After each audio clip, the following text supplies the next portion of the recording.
Opsnal Unit 3 Subdit Jatandras Polda Sumsel pimpinan Kanit I Putu Suryawan dan Panit Ibtu Nopel Siswandi kembali melumpuhkan satu bandit pelaku curanmor.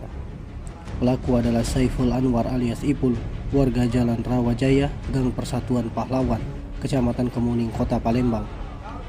Polisi terpaksa menghadiahkan timah panas ke betis tersangka setelah mencoba memberikan perlawanan saat diringkus di lorong sekolah Gang Kemang, Kelurahan 32 Ilir, Kecamatan Ilir Barat 2, Palembang.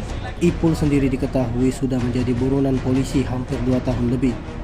Atas ulahnya, pelaku melakukan pencurian sepeda motor Yamaha Mio GT warna merah tahun 2013 dengan nopol BG 2410CH saat terparkir di halaman salah satu kos di Jalan Profesor Dr. Supono, Kelurahan Pahlawan, Kecamatan Kemuning, Palembang.